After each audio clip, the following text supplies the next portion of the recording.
Tonight on the Northwestern News Report, the city of Evanston and the Evanston Police Department facing a lawsuit for an alleged false arrest and excessive use of force. We have the details. And vaccinations are now well underway on Northwestern's campus. Are we heading into a new phase of the pandemic? Plus, curtain up, the Dolphin Show overcomes pandemic challenges while filming Pippin. We'll give you a behind-the-scenes look at how COVID-19 precautions are taking center stage. Those stories and more tonight on the Northwestern News Report. It's your news right now.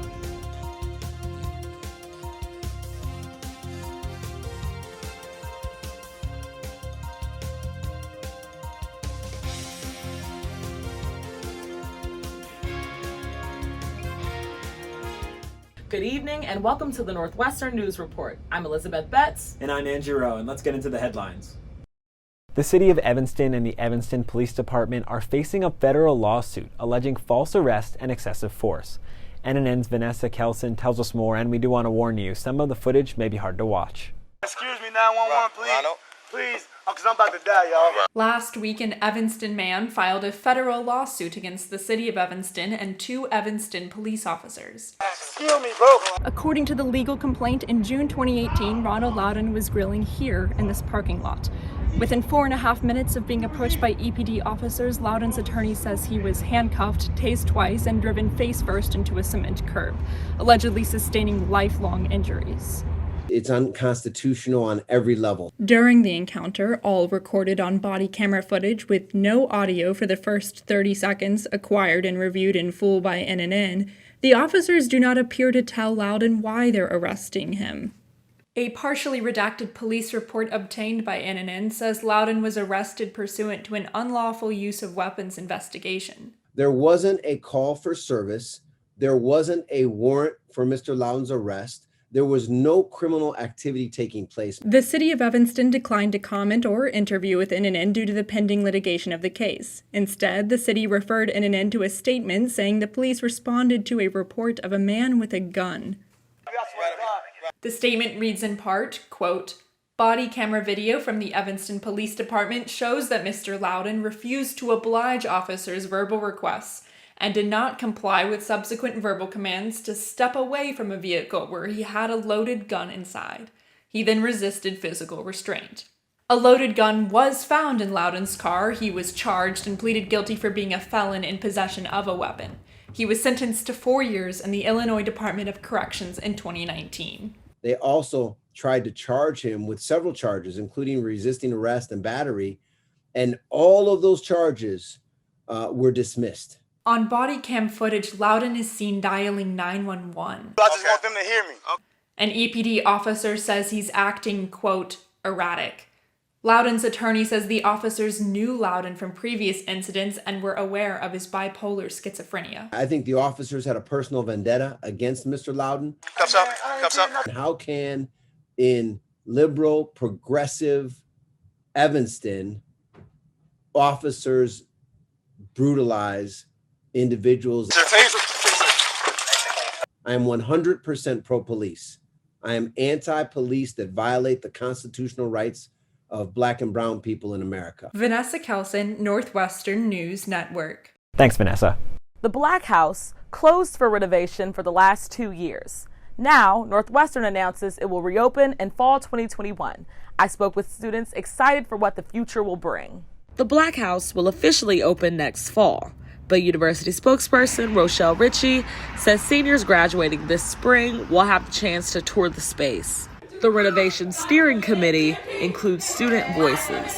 I will say that, from the input that the students do give, they make sure to take that into account. Iheanacho says working in the Black House helped to shape her social experience at NU. I was a first year when I started working at the Black House. And so back then, the Black House used to be kind of not the spot, but it kind of was. Caleb Holland, a member of the steering committee, says he constantly thought of ways to improve the Black House. I did my best to bring a student perspective to the table, just the importance of, keeping it community-based. The furniture playing a huge part to the structure of the house. Just the interior, the way the interior was set up, it was easy to have conversations. Holland, looking to the future, what the committee was able to come up with, and everybody who actually worked on the Black House is super dope and will be more than worth it for the classes after us. The latest update from April 2nd says construction partners are currently working on drywall and priming. To see a fly-through of the Black House, go to the Reviews and Reports section of the Student Affairs website. Elizabeth Betts, Northwestern News Network. Thanks, Elizabeth. Northwestern commits $1 million to help close the equity gap in Evanston. NNN's Simone Scott has the story. For the past 5 years, NU has given $1 million to the Evanston community through the Good Neighbor Fund. This year, the university is allocating the money to racial equity initiatives. Summer after, the murder of George Floyd, and the entire nation was grappling with racial equity and systemic injustice, the university felt that we had a role to play and that we needed to do more to support our local host community. After months of deliberation, NU and the City of Evanston will allocate $400,000 to a minority business incubator and $300,000 to a guaranteed universal basic income program, as well as a series of other smaller programs. The incubator will connect business owners to experts who can help address any challenges they face. The universal income program will provide monthly cash payments to lower-income Evanston residents. The fund is separate from the newly passed Evanston reparations program, though Davis believes they can work together. In combination with the reparations fund, I feel will have a significant multiplier effect and I think begin to move the needle in the right direction and help us to finally address some of these critical issues around equity and social justice.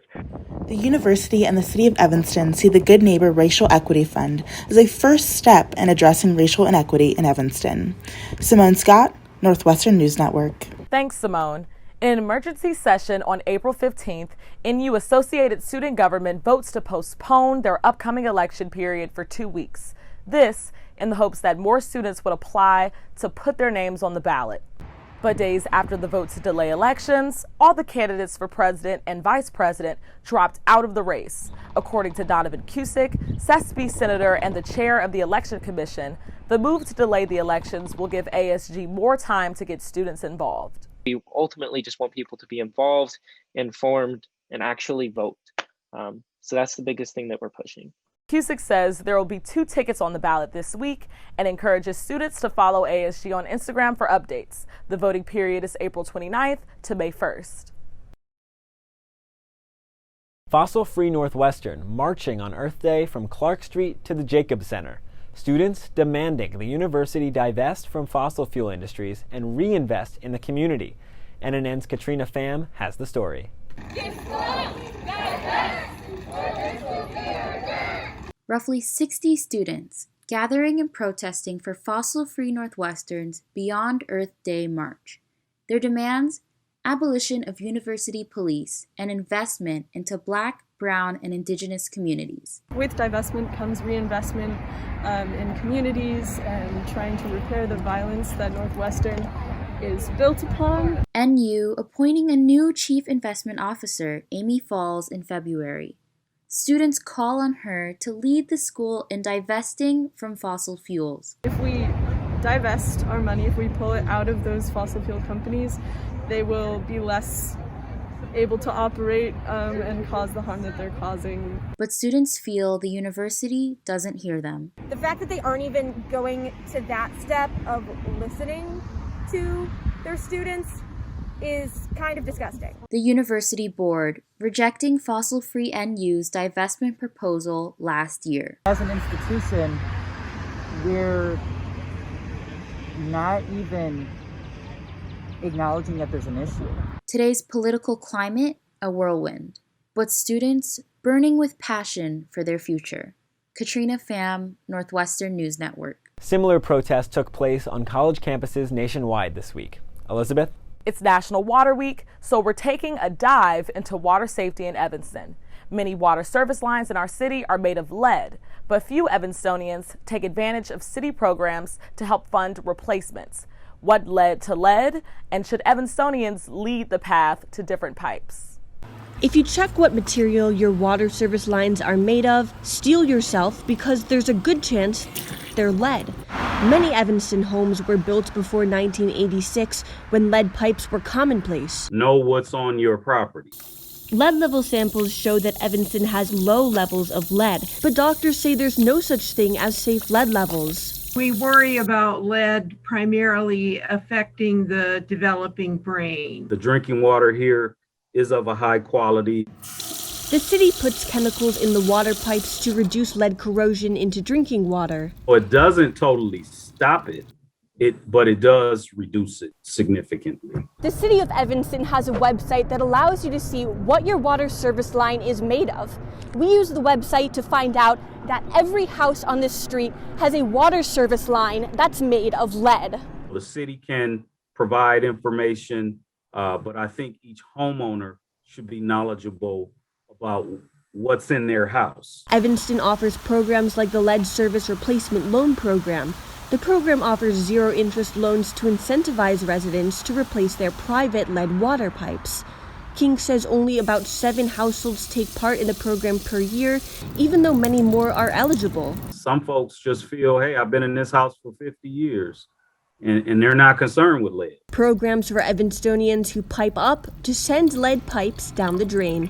Megan Leibowitz, Northwestern News Network.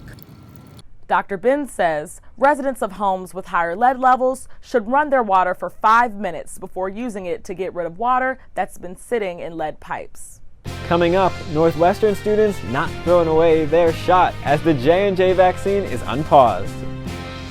And Northwestern's very own vaccine angels rise to the occasion to help fellow students get inoculated.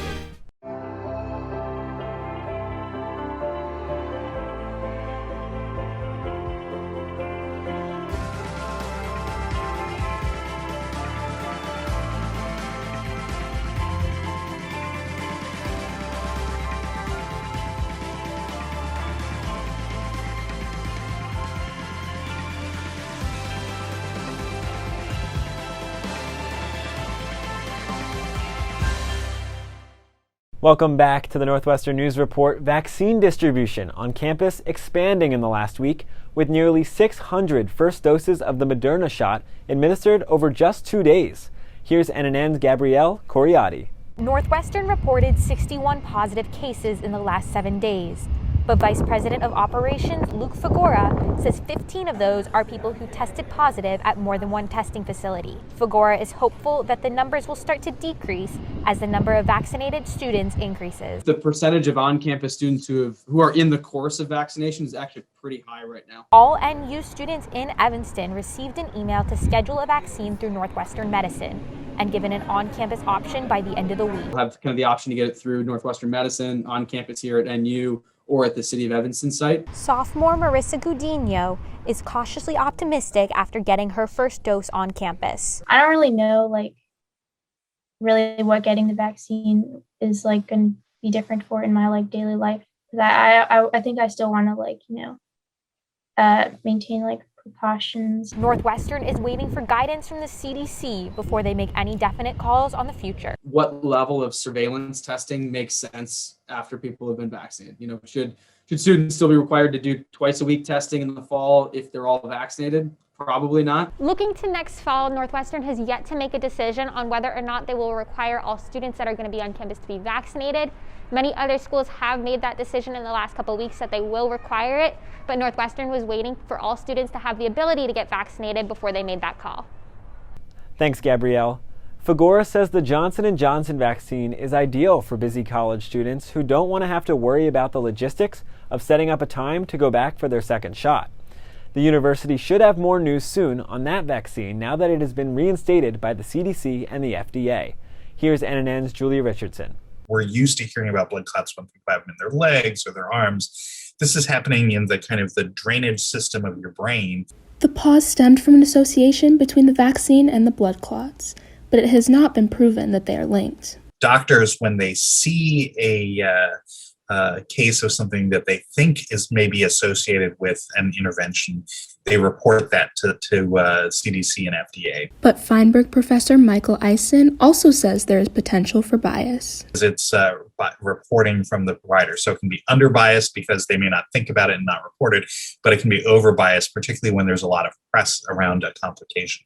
Weinberg sophomore Lila Wells says if she'd known about the pause before receiving her J&J shot, she might have made a different choice. I think when you say J&J now too, it's like there's just some things around it right now. And I mean, granted, I feel fine, hallelujah, but I definitely would have done the 2 shots. Medill sophomore Alicia Lindsay was signed up to receive J&J, but got Moderna after the pause. And I feel like now that it's been paused and brought back, people are going to be less likely to trust it. The CDC recommends resuming the J&J vaccine with a warning for recipients about the rare blood clots. Dr. Anthony Fauci says he hopes the pause shows people that the government cares about their safety. The majority of things that are out there are, people speculating or thinking without any evidence. Hoping for more vaccinations on and off campus. Julia Richardson, Northwestern News Network. Fagora tells NNN he anticipates Northwestern will be able to offer the Johnson & Johnson vaccine soon. As more students receive vaccinations, some Northwestern students are helping family, friends, and even strangers register for their appointments. NNN's Jason Bieferman reports. They've been called the Vaccine Angels. With the click of a mouse and the stroke of a keyboard, Northwestern students are finding over 100 vaccine appointments for friends, family, and even strangers. I was talking to my friends about getting them, and they're like, dude, I'm eligible. It's impossible. How did you do it? And I was like, oh, well, I kind of know how the system works. I can try and do it for you. The trick, they say, is knowing the websites, times, and patterns of the different vaccination appointment systems. McCormick freshman Marcos Rios, who has helped schedule over 50 vaccine appointments, says he realized early on that he could use his savvy knowledge of vaccine appointment systems for good use. Once I understood it, I was able to easily secure vaccine appointments for the rest of my family. Medill Jr. Eli Karp has made over 70 vaccination appointments. Though the process can be exciting, the impact, he said, is much more meaningful. This is really impacting someone's life. In an April 21st email, Northwestern Vice President of Operations Luke Fagora tells NNN that over 7,000 students, faculty, and staff have self-reported vaccinations. And it's thanks to our own local vaccine appointment heroes that we're finally rounding the bend of this pandemic. I don't know if I'm quite worthy of an angel title. I know there's people out there doing a lot more for other people. Even though they may be humble, these Wildcat Angels have certainly made a difference. Jason Bieferman, Northwestern News Network. Students are encouraged to self-report their vaccinations by visiting Northwestern's COVID-19 and campus updates page. Following up on a story we brought you back in February about a gathering hosted at fraternity Phi Kappa Psi, the Office of Student Affairs posting this month on its formal disciplinary status website that the group has been suspended until spring 2025. The Office of Fraternity and Sorority Life could not provide any additional information to NNN. Things were going swimmingly for this year's Dolphin Show, which is being filmed for a virtual audience. But when a crew member tested positive for COVID-19, the production had to shut down for a week. NNN's Joey Savchik gets a behind-the-scenes look at how the show is finding its sea legs after this showstopper. This week, some prophetic lyrics from the Tony-winning musical Pippin take on a whole new meaning. Pippin's grandma sings, "There's one thing to be sure of, mate, there's nothing to be sure of." The 78th annual Dolphin Show, staged in person and filmed for at-home viewing, shuts down for a week when a crew member tests positive for COVID the day filming was set to start. We didn't have to quarantine by the Northwestern rules, but I also think we wanted to be extra careful just in case. Kotorski says no one else involved testing positive since, and with clearance from University Risk Management, Pippin will be back on the right track at the end of this week. In COVID, you always have to have even more backup plans than you ever think you will use. Safety protocols, including PPE, actors masked until the final dress rehearsal, and socially distanced staging. This year, it's a dolphin show like no other, as the stage becomes the screen, and the screen becomes the stage. Flexibility is like the name of the game if you're going to be a theater maker these days.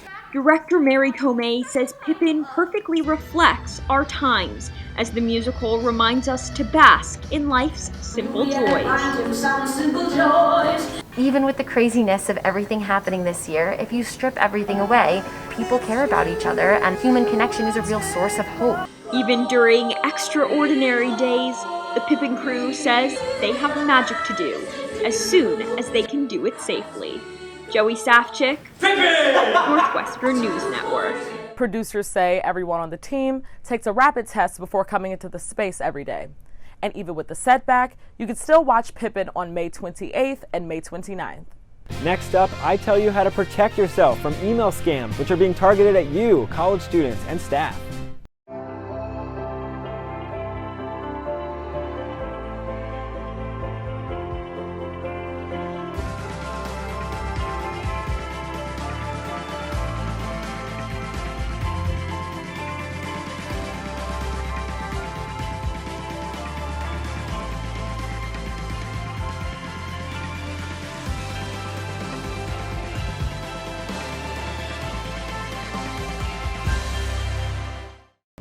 Welcome back to the Northwestern News Report. A really beautiful couple of days here in Evanston. Did you get outside to study at all? Yes, I definitely did. I took advantage of these warm days. What about you? I didn't went on a couple of walks, no studying, but the people in hammocks with their laptops just typing away in midterm season, pretty nice. Yes, pretty nice. I was one of those people. Yes.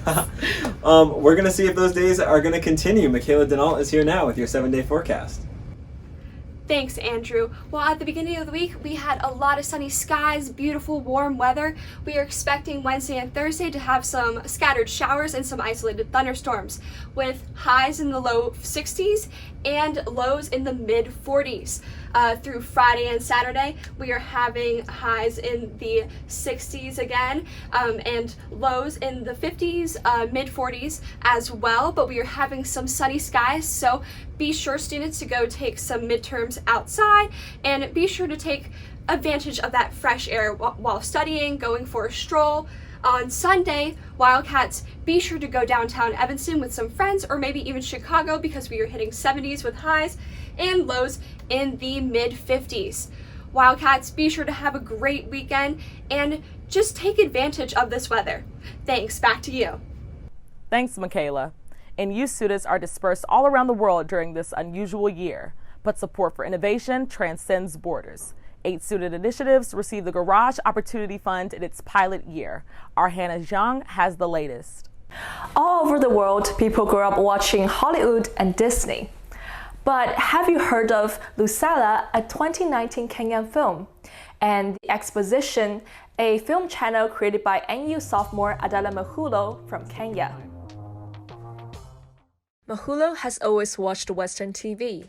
I'll be fighting to put on like Hannah Montana. While attending a film class in international high school, I couldn't educate people about like African filmmaking because like I had no idea. So Mahulo took matters into her own hands. The NU sophomore runs a film production company making videos about local issues such as colorism and texturism, which means favoring certain natural hair type more than others. The 6 episodes have over 9,000 views in total. Before shooting, she received a dream package from the Garage. We ended up shipping a computer over to Adela to Kenya. Launched in October 2020, the Garage Opportunity Fund provides up to $1,000 for student entrepreneurs who identify as low income. Picked 8 out of 8, so everyone who's applied so far has been accepted and funded. Rap says the Garage is looking to scale up the fund based on students' needs. Just not limiting myself anymore, within like the constraints that I have. Be able to dream as big as I want. An establishing shot as students launch their initiatives. Hannah Jiang, Northwestern News Network. Thanks, Hannah. And a not so positive opportunity targeting students. Andrew? Yeah, you're right, Elizabeth. Listen, after a year of doing just about everything online, we're justifiably a little jaded. But Northwestern IT says there's one group that definitely is not jaded at all, and that's email scammers. You've got mail. Your inbox filled with a whole lot of links. Canvas updates, when to meet, Zoom links, vaccine appointments, and scams. If you have an EDU account, meaning you work for or you go to an educational institution, you are the latest target for scammers. Last month, the IRS alerting university students and staff of an impersonation scam, an email saying your tax refund payment has been recalculated. But alongside email scams, legitimate emails from Northwestern offering COVID-19 vaccines. So I decided to come onto campus and ask students, what are they willing to click on? Everything we get most people. First up, the actual IRS email scam posted by Northwestern IT, saying you're entitled to an additional $1,400 of tax refunds. It says like dear applicant, so they already don't know who I am. But like the IRS doesn't really contact you by email, I don't think. Do they? We checked. The IRS says they do not use email, text messages, or social media to discuss tax debts or refunds. I probably want to click this one. But next, a real email from Northwestern's vaccine program coordinator offering first doses of the Moderna vaccine. All you have to do, click the hyperlink to fill out a survey. They take me a survey. I don't know why I would need to take a survey for a vaccine. While that email was legitimate and safe to click, students were in the right mindset. Bad guys are always upping their game. Northwestern IT says best practices to avoid being hacked is to be cautious, never reply to an unsolicited email with personal information, and look for bad grammar. You know, security is everyone's responsibility, not the security department, because you know those who receive emails are on the front line of it. Arnold from Northwestern IT tells me that if you're ever unsure about whether an email is legitimate, forward it to his team. The email address is security@northwestern.edu, and they'll investigate whether it's safe to click. Coming up, a local street gets a new name full of love.